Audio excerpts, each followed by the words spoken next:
Salam sejahtera, salam sehat buat kita semua. Berjumpa lagi dalam video pembelajaran Pendidikan Kewarganegaraan atau PPKN untuk kelas 10. Ya. Mudah-mudahan siswa-siswi kami semua dapat memahami materi pembelajaran yang akan kita ulas dalam video berikut. Kali ini kita akan masuk ke bab 7 mengenai wawasan Nusantara dalam konteks Negara Kesatuan Republik Indonesia. Nah, ini menandakan bahwasanya bab 6 kita sudah membahas itu, dan saya juga sudah mengirimkan video pembelajaran di channel YouTube saya, Radio Simanjuntak. Dan untuk lebih lanjut bisa kalian lihat mengenai materi pembelajaran bab 6. Sekarang ini masuk kita ke bab 7 ya. Di bagian A kita akan membahas mengenai wawasan Nusantara. Namun terlebih dahulu kita harus memaknai apa itu wawasan Nusantara. Ya, kita lihat di sini ya, menurut ketetapan MPR tahun 1999 ya, bahwasanya wawasan Nusantara itu adalah cara pandang dan sikap bangsa Indonesia mengenai diri dan lingkungannya yang serba beragam dan bernilai strategis dengan mengutamakan persatuan dan kesatuan bangsa serta kesatuan wilayah dalam menyelenggarakan kehidupan bermasyarakat, berbangsa dan bernegara untuk mencapai tujuan nasional. Ini yang diartikan daripada pengertian wawasan Nusantara menurut ketetapan MPR. Namun selanjutnya, untuk lebih mendalami pengertian daripada wawasan Nusantara, saya akan menunjukkan arti kata daripada wawasan Nusantara itu sendiri. Nah, ini dia. Kita lihat dulu arti kata wawasan dan Nusantara itu. Nah, secara etimologis, wawasan Nusantara itu berasal dari kata wawasan dan Nusantara. Artinya terdiri dari dua kata. Wawasan yang berasal dari kata wawas, ini dalam arti bahasa Jawa, yang berarti pandangan, tinjauan, dan penglihatan indrawi. Artinya pandangan kita, menurut kita, berdasarkan apa yang kita lihat, apa yang kita tinjau dari beberapa sumber. Nah, inilah yang dimaksud dengan arti kata wawasan. Sementara itu kata Nusantara berasal dari kata nusa dan antara. Ya.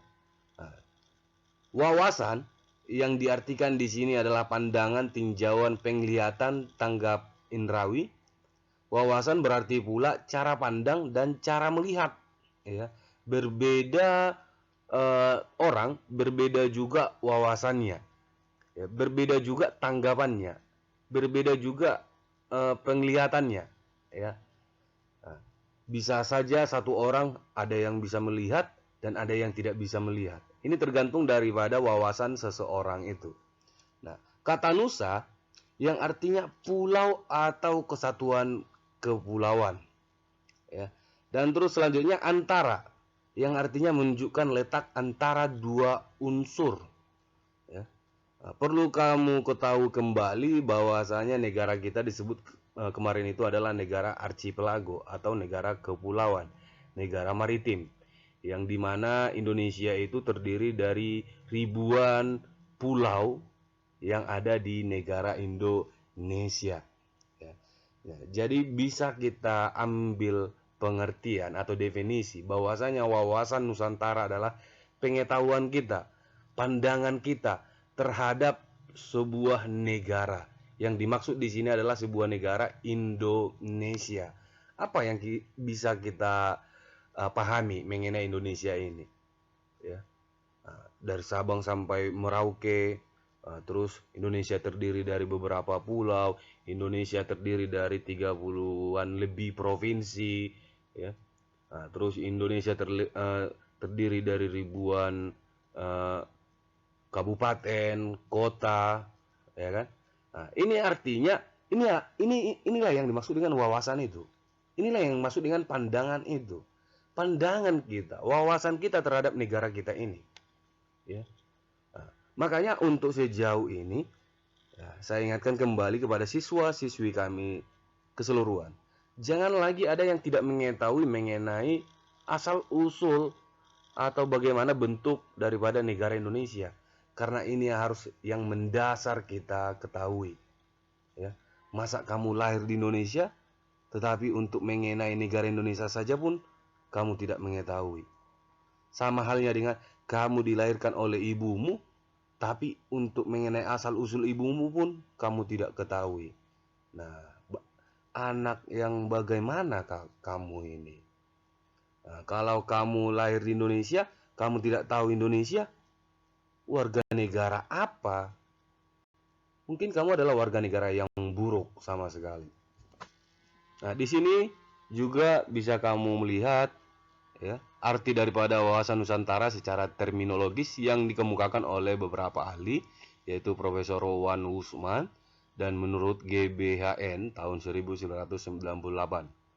Ya, hampir sama memang pengertian daripada wawasan Nusantara yang sudah kita jelaskan tadi.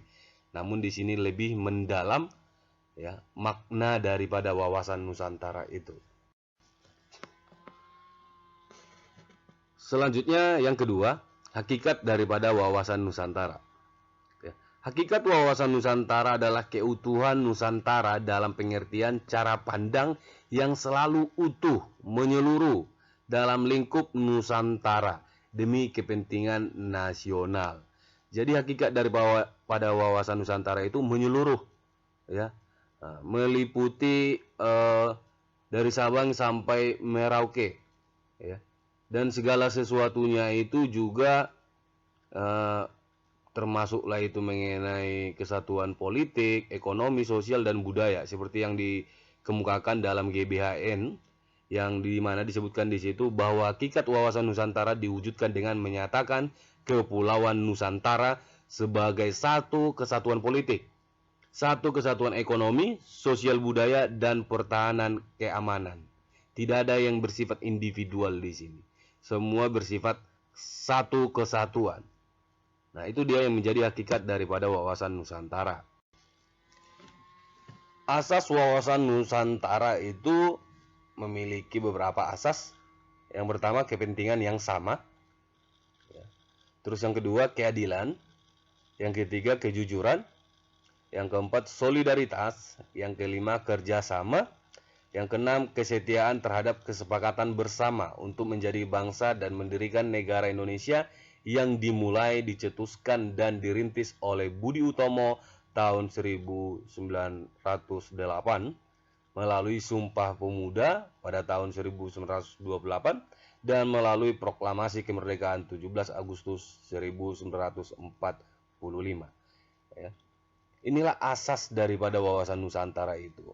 Inilah yang harus dimiliki oleh bangsa Indonesia dan harus diamalkan oleh tiap-tiap warga negara Indonesia. Karena kita dinamakan dengan negara Nusantara, negara yang memiliki satu kesatuan dalam bidang politik, ekonomi, sosial, dan budaya, dan lain sebagainya. Ya, ini perlu kita amalkan dalam kehidupan sehari-hari kita. Termasuk yang paling menonjol di sini yang harus kita amalkan yaitu kejujuran dan kerjasama. Ini yang perlu kita lakukan. Ya, mungkin juga solidaritas dalam kehidupan sehari-hari kita perlu kita lakukan ketiga poin ini. Ya, supaya kamu menjadi orang yang lebih baik ke depannya. Tadi kita sudah melihat penjelasan daripada wawasan Nusantara di bagian A. Sekarang ini masuk kita ke bagian B mengenai kedudukan, fungsi, dan tujuan wawasan Nusantara. Yang pertama sekali yaitu mengenai kedudukannya. Ya. Wawasan Nusantara itu sebagai wawasan nasional bangsa Indonesia yang merupakan ajaran yang diyakini kebenarannya oleh seluruh rakyat Indonesia agar tidak terjadi penyesatan atau penyimpangan dalam upaya mewujudkan cita-cita dan tujuan nasional. Dengan demikian, wawasan Nusantara menjadi landasan visional dalam menyelenggarakan kehidupan nasional. Ya. Wawasan Nusantara, ya, termasuklah itu di dalamnya ada Pancasila. Pancasila dijadikan sebagai ideologi daripada negara Indonesia. Kenapa setiap negara itu harus memiliki ideologi atau pandangan? supaya dapat mengarahkan setiap warga negara, ya. Jadi pemerintah bertanggung jawab untuk mengarahkan, ya, mengarahkan masyarakat atau tiap-tiap warga negara untuk memiliki atau mengamalkan apa yang dijadikan sebagai ideologi daripada negara itu. Kalau kita memiliki ideologi Pancasila, ya, kita harus mengamalkan dalam kehidupan sehari-hari kita nilai-nilai yang terkandung di dalam Pancasila, ya, supaya lebih mewujudkan tujuan daripada negara Indonesia itu.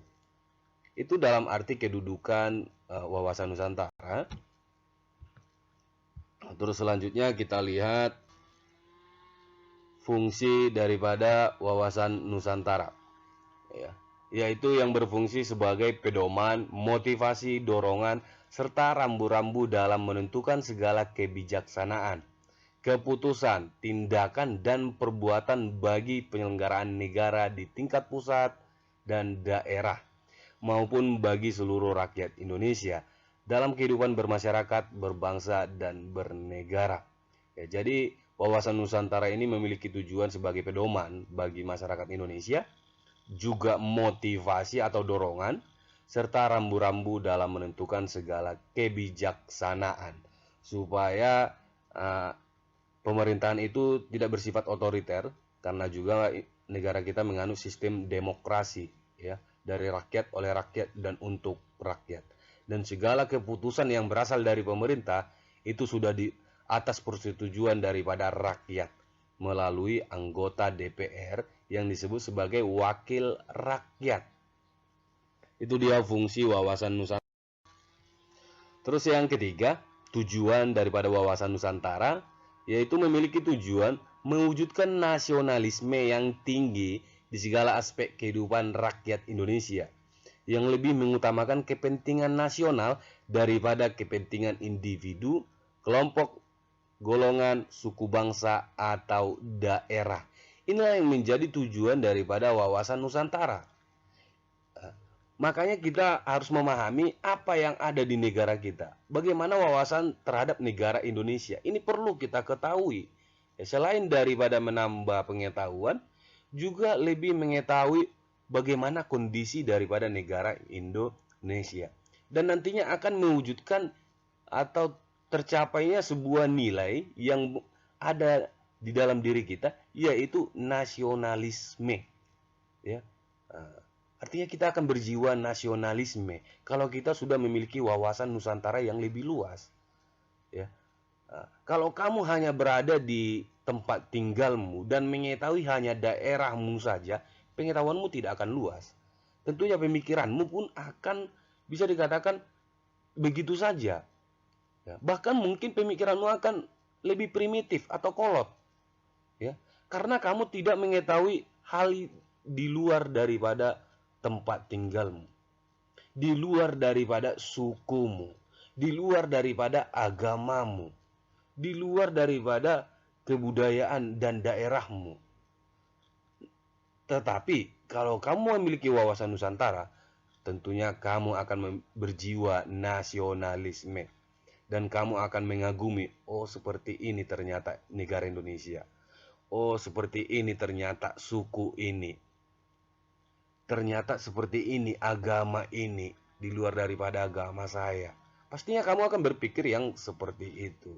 Inilah yang menjadi tujuan daripada wawasan Nusantara, ya. Dan di sini dikatakan kepentingan-kepentingan tersebut tetap dihormati, diakui, dan dipenuhi selama tidak bertentangan dengan kepentingan nasional atau kepentingan masyarakat. Ya, artinya segala sesuatu yang terkait mengenai suku, agama, ras maupun antar golongan itu dihormati, diakui oleh pemerintah sepenuhnya, ya. Asalkan jangan bertentangan dengan kepentingan nasional atau tujuan nasional atau kepentingan daripada masyarakat itu, ya. Supaya tidak mengalami yang namanya konflik atau bentrok, ya.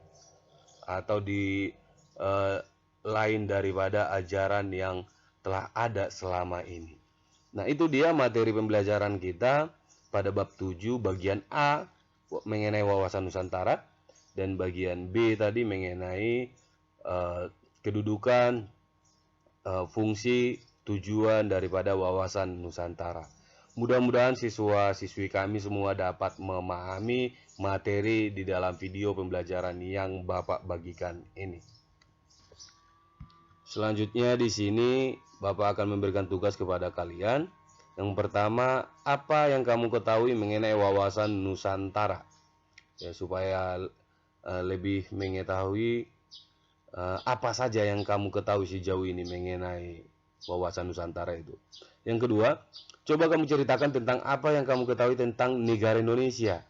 Nah, coba kamu jelaskan di sini menurut pemahamanmu sejauh ini yang kamu ketahui tentang negara Indonesia. Tidak usah melihat internet karena saya ingin melihat sampai di mana pengetahuan kalian tentang negara Indonesia ini.